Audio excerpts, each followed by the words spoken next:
ya el tiempo pasado para haber hecho lo que agrada a los gentiles, andando en lascivias, concupiscencias, embriagueces, orgías, disipaciones y abominables idolatrías. Ahí en la oficina, creo que soy el único cristiano. Y en junio fue el mes de la celebración del orgullo gay. Y bueno, en mi oficina hay muchas personas que tienen esta orientación sexual. Y en cada escritorio pusieron una bandera gay. Y el único escritorio que no la tiene es evidentemente el mío. Y es difícil porque todo el mundo te ve como religioso, te ve como retrógrado. Pero nosotros como creyentes tenemos que buscar agradar a Dios, no a los hombres. Yo tengo que saber que aunque estas personas me vean de esa manera, yo no voy a correr en el mismo desenfreno que ellos corren. No voy a aceptar los valores que ellos promueven. No voy a tener la misma idea que tiene este mundo, porque mi propósito es agradar a Dios. Y su voluntad es que me mantenga puro y que no corran al mismo desenfreno. Cuando yo no sigo la misma tendencia del mundo, entonces estoy agradando a Dios. Ahora, no es que la homosexualidad sea un pecado más grave que el adulterio, por ejemplo. Pero es una tendencia que se está intentando meter mucho en la iglesia. Hay muchas iglesias que lamentablemente han oficiado bodas para personas del mismo sexo. Nosotros tenemos que mostrar amor a estas personas, misericordia. Tratarles como Cristo le trataría, con amor, gracia, con paz, con humildad, siendo amigos de ellos. Pero no podemos abrazar los mismos valores que el mundo abraza. Agradamos a Dios también cuando hacemos el bien a pesar de las circunstancias. En la misma carta de 1 de Pedro 2 dice, porque esta es la voluntad de Dios, que haciendo bien hagáis callar la ignorancia de los hombres insensatos, como libres, pero no como los que tienen la libertad como pretexto para hacer lo malo. Aun cuando las circunstancias no sean favorables, yo debo hacer el bien. Eso es lo que Cristo hizo. A Cristo le preguntaron, ¿tú eres el Hijo de Dios? Y sabía que cuando dijese la verdad le iban a matar. Pero a pesar de que su vida estaba en peligro, Él dijo la verdad. Y corrió con las consecuencias de decir la verdad. Nosotros, en medio de cualquier circunstancia, agradamos a Dios cuando hacemos el bien, porque reflejamos su carácter. Número 4, agradamos a Dios cuando predicamos el Evangelio fielmente a pesar de la oposición. Gálatas 1, del 9 al 10, el apóstol Pablo dice, como antes lo hemos dicho, también ahora lo repito. Si alguno os predica diferente evangelio del que habéis recibido, sea anatema. Pues, ¿busco ahora el favor de los hombres o el favor de Dios? ¿O trato de agradar a los hombres? Pues si todavía agradara a los hombres, no sería siervo de Cristo. Cuando en el libro de los Hechos los apóstoles estaban predicando el evangelio, los fariseos le capturaban, les azotaban, los apedreaban, les golpeaban y les amenazaban diciendo lo siguiente. Y llamándoles, les intimidaron y le dijeron que en ninguna manera hablasen ni enseñasen en el nombre de Jesús.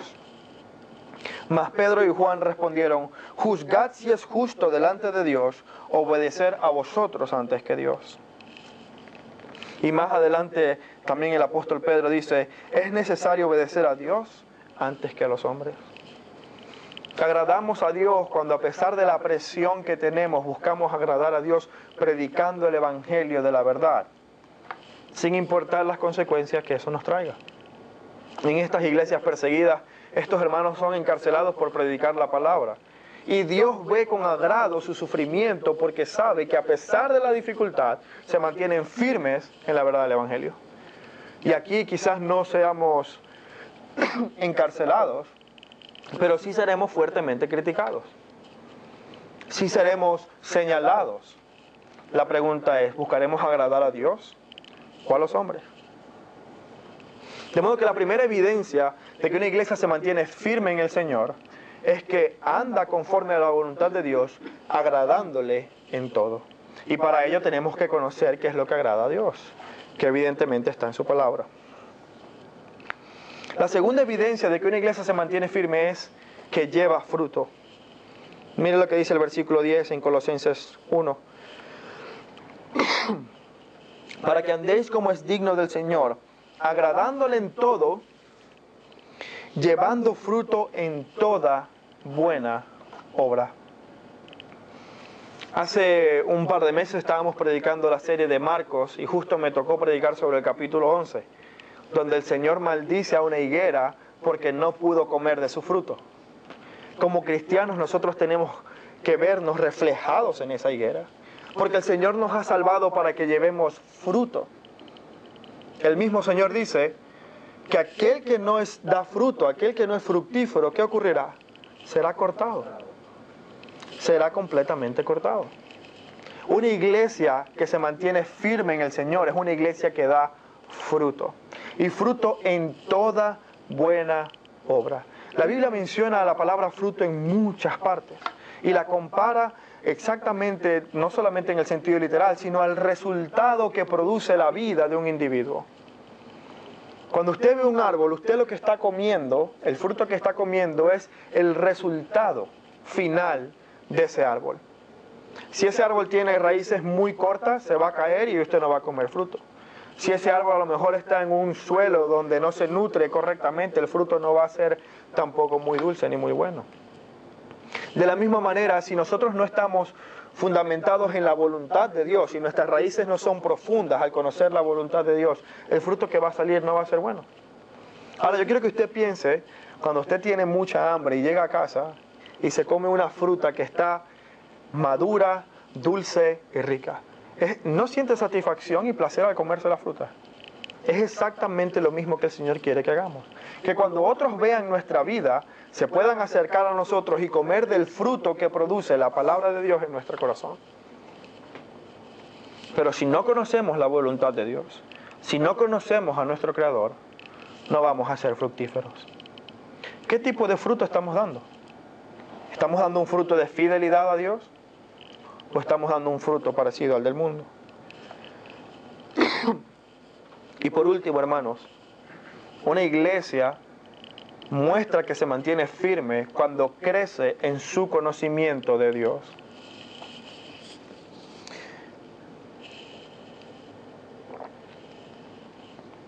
Y quiero notar aquí una diferencia, porque el apóstol Pablo no está en un pensamiento circular, no dice, crece en el conocimiento de la voluntad de Dios para que crezcan en el conocimiento de la voluntad de Dios. No, él dice, conoce cuál es la voluntad de Dios para que conozcas mejor a Dios. Él dice, creciendo en el conocimiento de Dios, de su naturaleza, de su ser, de sus atributos. Una iglesia que se mantiene firme es una iglesia que crece en el entendimiento de quién es Dios.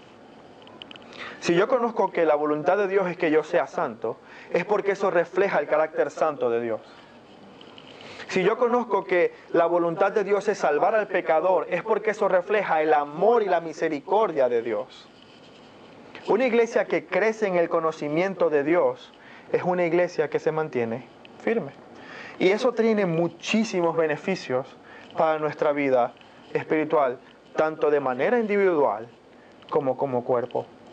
Hace un par de meses tuvimos también una clase de la escuela dominical llamada Encuentro con Dios. Y hablábamos acerca del beneficio que trae para el ser humano encontrarse con Dios. Y entre muchos de ellos era que el ser humano puede tener plena certeza y confianza, porque sabemos que si Dios es, por ejemplo, inmutable, si Dios no cambia, yo sé que su amor por mí va a ser para siempre. No depende de lo que yo haga o deje de hacer. Si yo sé que Dios es poderoso, yo puedo tener la plena confianza de que lo que Él dice lo va a cumplir, porque tiene poder para hacerlo. Si nosotros estamos creciendo en el entendimiento de quién es Dios, es una evidencia que como iglesia, como cuerpo, nos estamos manteniendo firmes en la verdad. Y esto es exactamente lo que el apóstol Pablo quería para la iglesia en Colosas. Ese era su deseo, ese era su anhelo, que esta iglesia, que era una iglesia verdadera, se mantuviese verdadera hasta el final. Porque como dice en el libro de Hechos, vendrán algunos de vosotros que se levantarán e intentarán desviar a la iglesia de la verdad. Y esta es una responsabilidad que como cuerpo tenemos todos. Usted no es una persona que viene simplemente acá a sentarse y escuchar la predicación y ya con eso cumplimos con la iglesia. La iglesia somos todos. La iglesia no es el edificio, la iglesia no son los instrumentos, no es el proyector, no son los anuncios. La iglesia somos usted y yo. Por tanto, si queremos que la iglesia se mantenga firme en el Señor, cada uno de nosotros debe mantenerse firme en el Señor, creciendo en el conocimiento de su voluntad. Cuando el movimiento de la Reforma Protestante cobró su auge, era precisamente por esto. Porque solamente los eruditos podían acceder a la palabra de Dios, los estudiosos. Y la Biblia no podía ser traducida. Pero no es eso la voluntad de Dios. La voluntad de Dios es que cada persona, cada individuo llegue a conocer quién es su Creador. Que no seamos ignorantes. Si en algún momento yo me paro en este púlpito y empiezo a decir cosas que son contrarias a la voluntad de Dios, usted tiene la responsabilidad de bajarme de aquí. Bueno, no bajarme porque no es escalón, pero de empujarme de acá. Porque como iglesia debemos guardar la doctrina y la verdad bíblica. Y eso es no el templo, sino la vida de cada uno de nosotros. Que crezcamos en el conocimiento de su voluntad para que andemos conforme es digno de Él. Amén. Oremos. Señor, gracias te damos por tu palabra, gracias te damos porque tú eres digno de recibir toda la adoración. Eres digno de ser buscado. Eres digno de ser admirado. Y yo quiero pedirte, Señor, que pongas ese deseo en nosotros como iglesia. Que no seamos ignorantes, que no seamos niños espirituales, sino que crezcamos en el conocimiento de tu voluntad, que podamos saber qué es lo que tú deseas, qué es lo que tú anhelas. Y que ese conocimiento, Señor, se traduzca en vidas que andan conforme a tus mandamientos, vidas conformes a tu voluntad. Vidas que te agradan, Señor.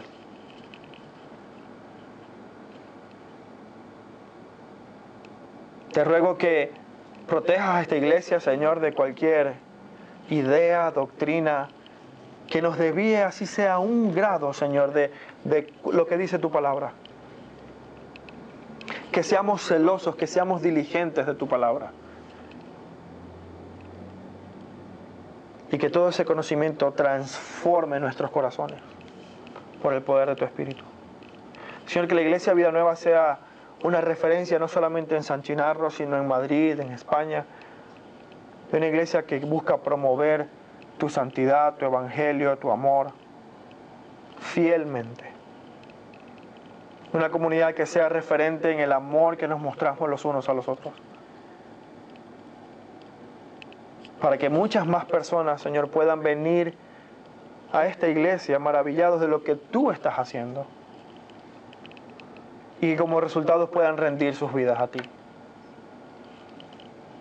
Para que eso traiga más gloria y honra a tu nombre. En el nombre de Jesús. Amén.